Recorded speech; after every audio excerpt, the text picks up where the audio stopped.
You are 16, a princess, raised to smile in silence and obey without question. But today, your father, the emperor, does not summon you to speak of suitors, alliances, or your future as a queen. He tells you something else, something no daughter should ever hear from her father. You were born for this blood, and only this blood shall touch you. In the empire, they call it purity. In the palace, it is tradition. But in your heart, it feels like a curse. And as the ceremony approaches, golden silk, hiding, a horror no outsider will ever see you wonder, is being born royal, the most elegant kind of prison. The sun over Ctesiphon burned a soft gold, filtering through latticework windows and dancing off mosaics of blue and amber. You sat cross-legged on a silk rug in the courtyard, barely 7, wearing a robe far too heavy for a child. The servants giggled behind the curtains. Your little fingers twisted flower petals into braids, but even your play was rehearsed every day, the same. A bowl of dates, a polished copper mirror, and the sound of your father's sandals echoing. Down the corridor, when he arrived, the world shifted. You were no longer just a child. You were his, the emperor, father of nations, God-ordained ruler of the Sassanid Empire. But to you, he was the man with the scent of myrrh and iron, who lifted you too close, held you too long, and looked at you as if you were made of porcelain and prophecy. He would say, "My little moon, even the stars must bow to you one day." And you believed him, because when you're a girl born into a palace of smoke and song, you don't know the difference between love and ownership. Not yet. As you grew, so did the eyes watching you. Your governess instructed you in poetry, law, etiquette, and silence. "Speak like water," she said. "Flow where he leads." The noble daughters of the court were brought to study beside you, but none ever stayed long. One whispered a joke about your father's obsession. She was gone the next day. Another left crying after a feast, her wrists bruised. You were told they were ungrateful. You were told they had been sent to better places. But even at 10, you could read the fear in the servants' hands. You learned to read more than books. You read the way your father's generals lowered their eyes when he kissed your forehead too slowly. You read the strange chill that followed his gifts, rubies, mirrors, a necklace shaped like the sun. You were his pride, his miracle, his legacy, but never his daughter, not in the way daughters were meant to be. Your first bleeding came during spring. When the apricot trees were in bloom, you didn't cry. You didn't tell anyone, but the palace knew. Within days, your chamber was changed. White silks replaced the childhood pastels. Your toys were taken away. In their place, scrolls on law, divine right, and the history of royal unions. You asked? No questions. Questions were for fools and traitors. Your father began visiting more often. He no longer called you child. He called you worthy. He called you pure. You began to dream of a man with your father's face, holding a crown in one hand and shackles in the other. You tried to pray, but even the gods were quiet, and in the silence, you finally understood something that could never be spoken aloud. You weren't his favorite. You were his future. Her name was Roxana. She was your cousin, barely 15, full of laughter and rebellion, with hair like night and a voice that whispered secrets beneath the breath of the court. She came to live in the palace one winter, after her father offended the empire, or so they said. In truth, he had spoken too freely about bloodlines, about the emperor's obsession with keeping power untainted by foreign hands. You adored her. She was bold where you were careful. She rolled her eyes at the priests, She taught you how to write poetry on the soles of your feet so it couldn't be read without kneeling. And one morning, she was gone. No explanation. No farewell. When you ask your nursemaid, she froze. Some girls, she whispered, are sent to the temples, or married off quickly. You mustn't ask. But you did ask, quietly, slowly, listening to the places where women whispered behind their hands. What you learned did not come in full sentences, only fragments. She had the emperor's look. They say she bled before the priests could approve. Buried beneath the rose garden, you pressed your hands against the courtyard stones and felt nothing but the cold. But in your chest, a new kind of silence bloomed, not the one taught by tutors, the silence of knowing and not being allowed to speak. There were rules for everything in the palace. How to bow, how to eat, how to breathe when your father entered the room. But no scroll ever explained why girls like you disappeared when they became women.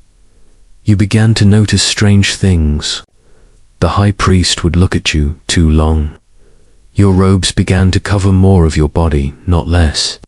And the astrologers were called in more often than usual, charting not just the emperor's future, but yours. One night, during a festival, you overheard two eunuchs whispering behind a column. She's of age, one said. Then it must be done, the other replied, before the nobles tried to claim her. That night you didn't sleep. Instead, you stared at your own reflection, this girl who had been carved into perfection, sculpted by obedience, dressed like a bride, but with no name beside her own. And for the first time, you asked yourself the question, who am I meant to marry? No one dared answer. There was one place where truth dared to breathe, the old garden. The emperor never walked there. It was where your mother had once planted cypress trees before dying of a fever you weren't allowed to remember.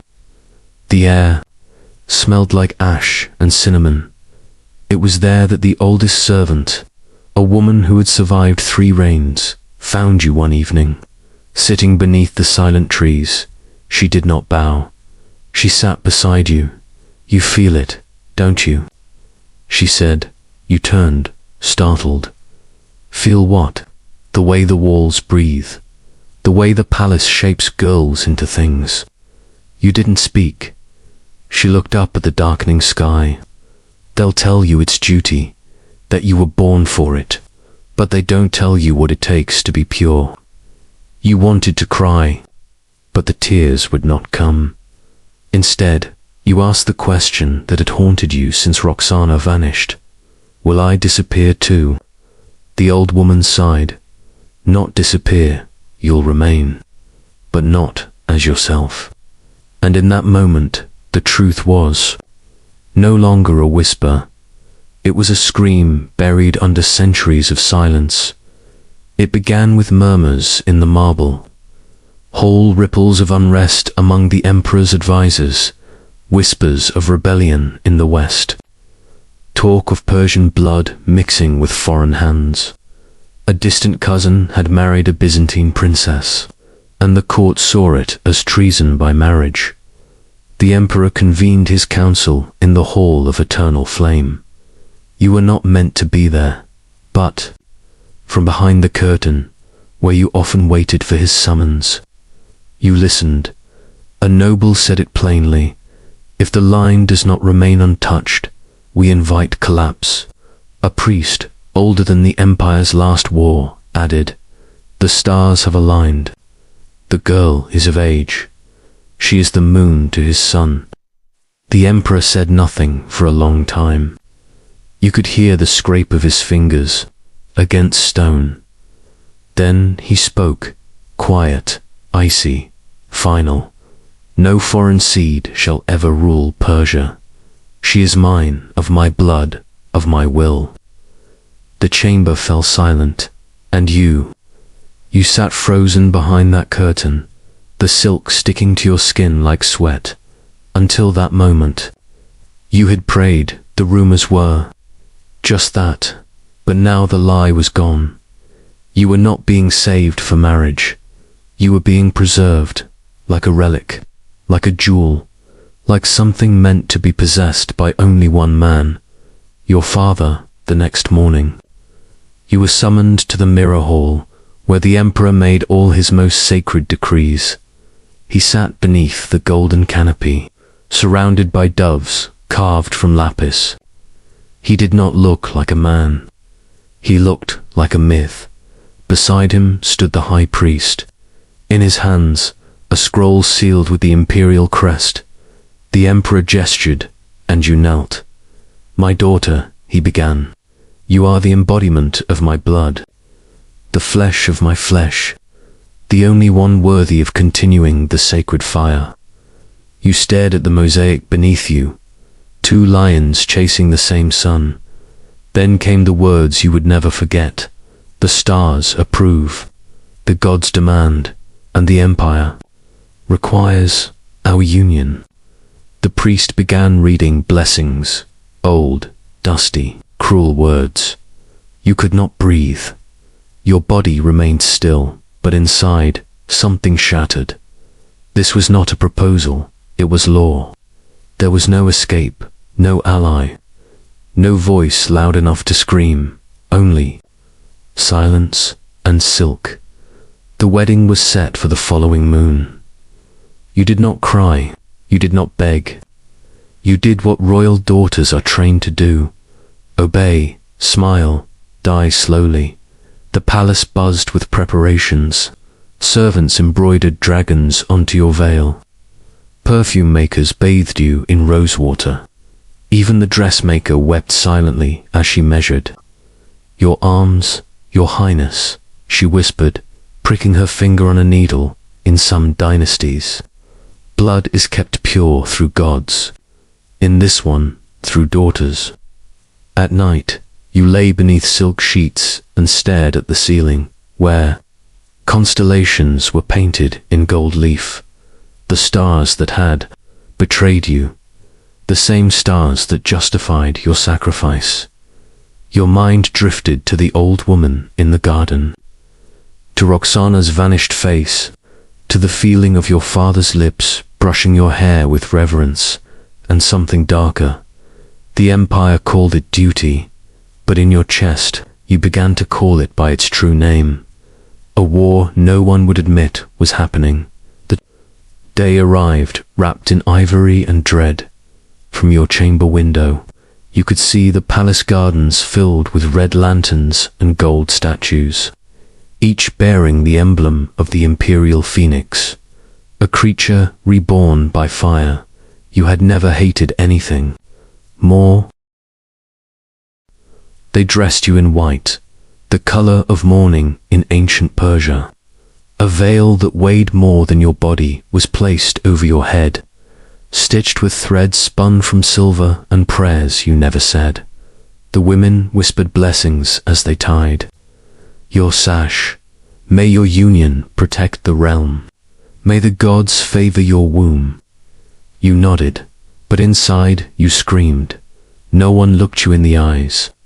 Not your maid, not the priestesses, not the handmaid who had known you since you were 5. Their silence was not ignorance, it was complicity. They all knew what this ceremony was.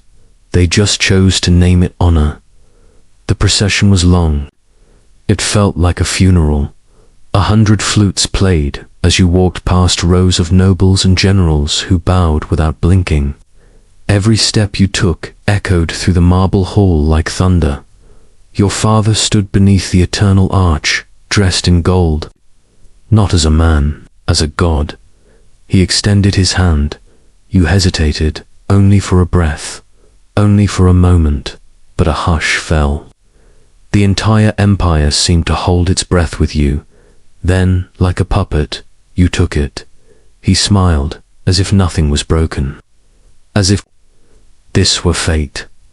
The priest began the vows, words that once belonged to lovers, now twisted, weaponized, hollowed out like ritual knives.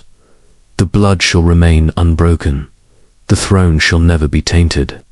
From father to daughter, the sacred line is sealed. A golden ring was placed on your finger, forged from the same metal as the imperial crown.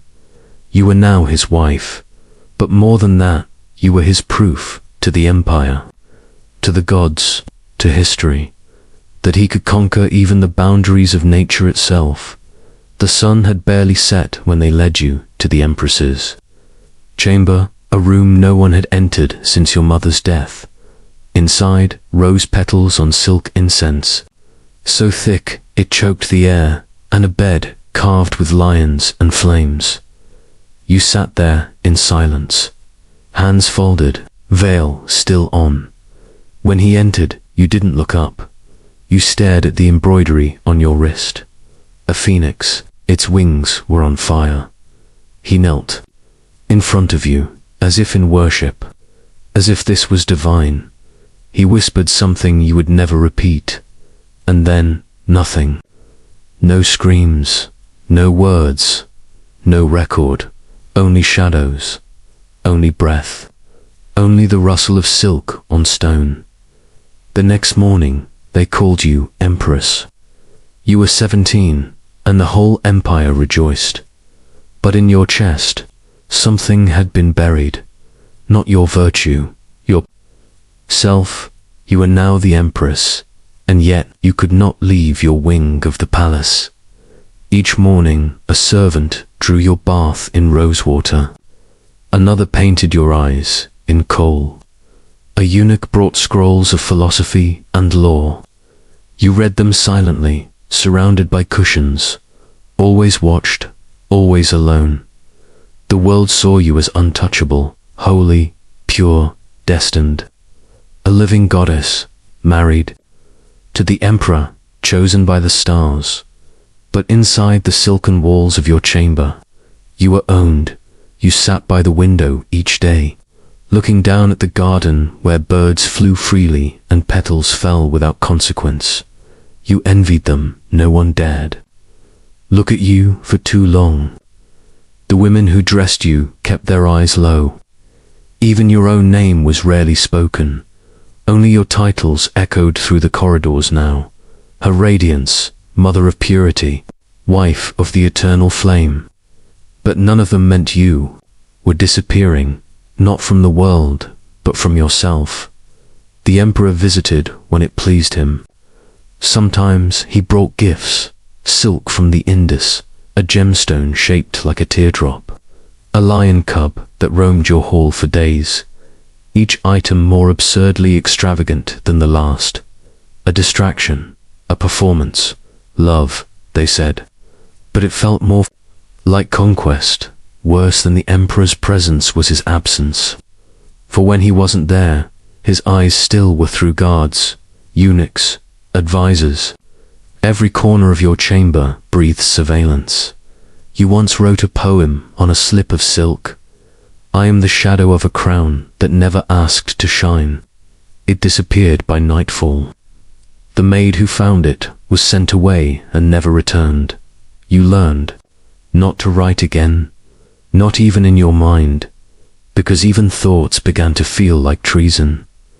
There was a day, maybe a year after the wedding, you stopped counting when you sat perfectly still for 10 hours.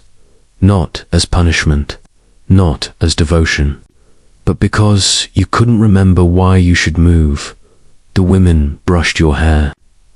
They braided it into thrones and suns. They whispered about the next priestly ceremony. The high fire was to be lit in your name. You blinked. That was all. They told you you were blessed. You felt hollow. You wore gowns that cost more than villagers. You were bowed to by kings of smaller realms. But when you looked in the mirror, the girl beneath the veil, the one who once twisted flowers in the courtyard, she was gone. In her place stood a statue made of skin and silence, and somewhere deep within, beneath the perfume and power, was a scream so ancient it had forgotten how to leave your throat. It began with whispers, as it always does, The queen, no, the daughter-wife, had grown sick, pale, quiet. Her appetite had changed. Servants noticed. Midwives spoke in hushed tones behind incense smoke, and the emperor smiled more often. You vomited every morning before the first bell. Your belly thickened beneath layers of embroidered silk, but no decree was made, no announcement, no joy, because how could there be? This was no ordinary Erdot. This was something else. The empire called it a miracle, but the women in the palace looked at you with wide, pitiful eyes. You were 18 or maybe 19, time blurred. There had never been time for girlhood, only duty, and now there would be no time for motherhood, because this child was not just yours, it was his. The birthing room had no windows, only candlelight, only shadows. You were forbidden from screaming. The emperor's bloodline demanded silence, even in agony. So when the pain split you in half, you bit into a silken sash to stifle it. Your hands bled from gripping the carved lion arms of the bedpost. Every push felt like betrayal, every breath like treason against yourself. And then a cry, one louder than yours had ever been allowed to be. A boy, he was taken from your arms within minutes. No chance to look into his eyes, no whisper of his name. The emperor appeared, robed in crimson and gold. He did not look at you. He looked only at the boy. The phoenix reborn, he declared. The line is preserved. He left before you could speak, and so did your son.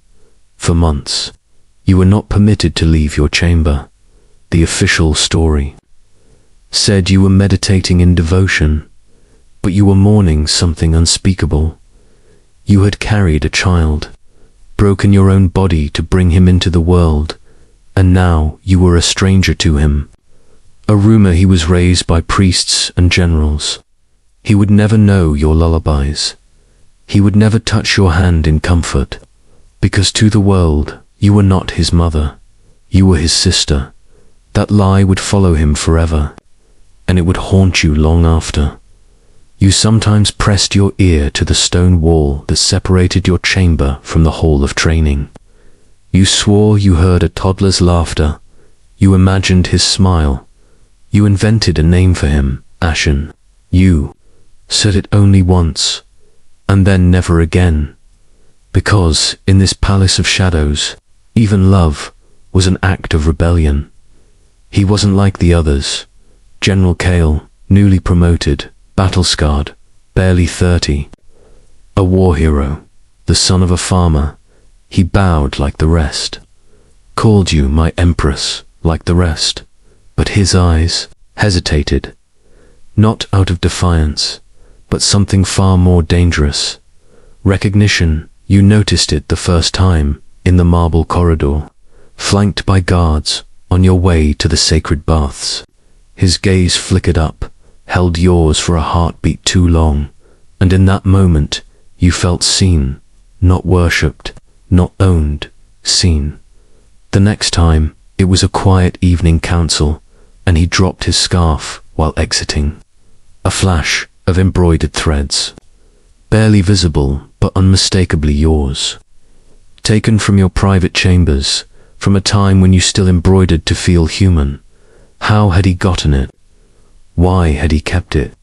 He began leaving things.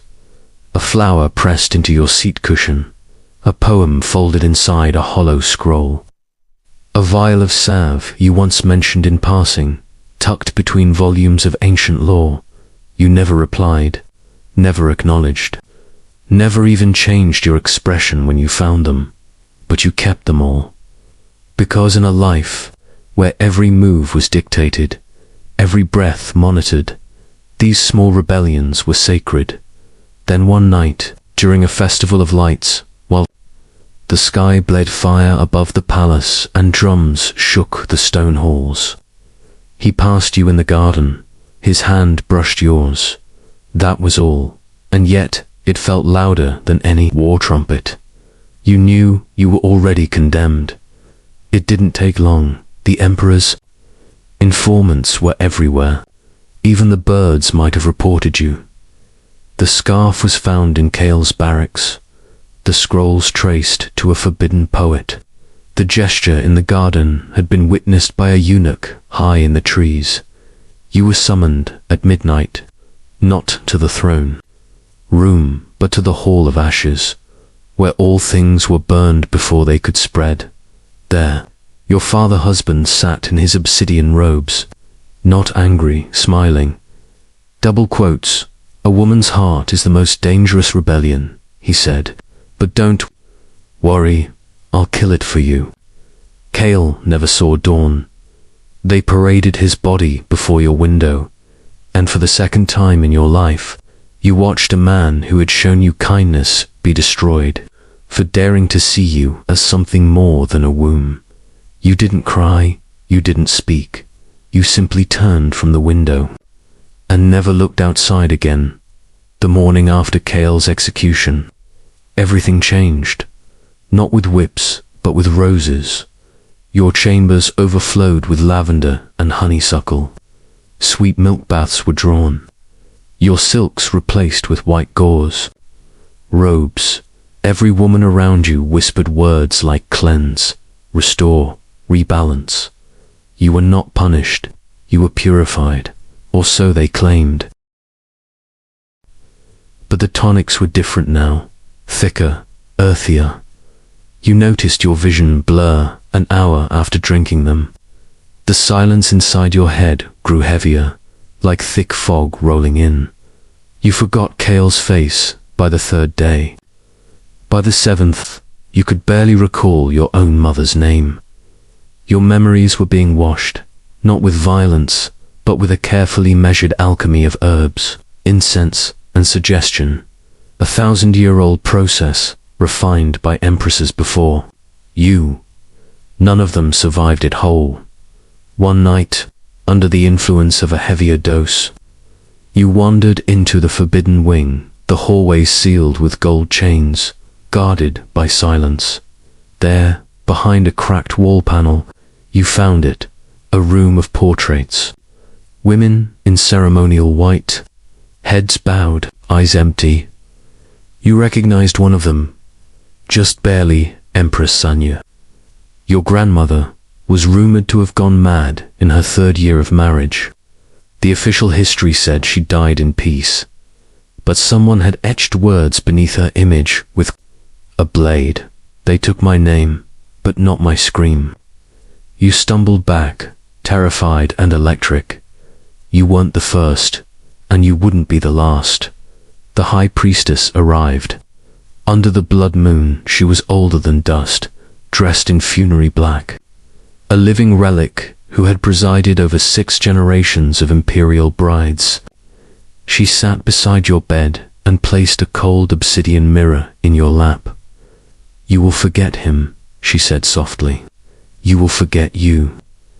Then she began the ritual. Ancient hymns hummed through the room as servants anointed your temples with ash, scrolls of your past, your journals, drawings. Letters were placed in a brazier and burned. With every word spoken, a name left your mind. A face vanished. A chapter of your story became smoke, but something inside you held on. A single image, not of Kale, but of you at 13, laughing in the rain before your wedding ceremony, before the crown, before the cage. You didn't speak. You didn't share it. You buried it like a seed. The ritual ended at dawn. The priestess kissed your forehead. "Now you are empty," she said, and you smiled because you knew empty vessels are the easiest to break, but they're also the easiest to fill with fire.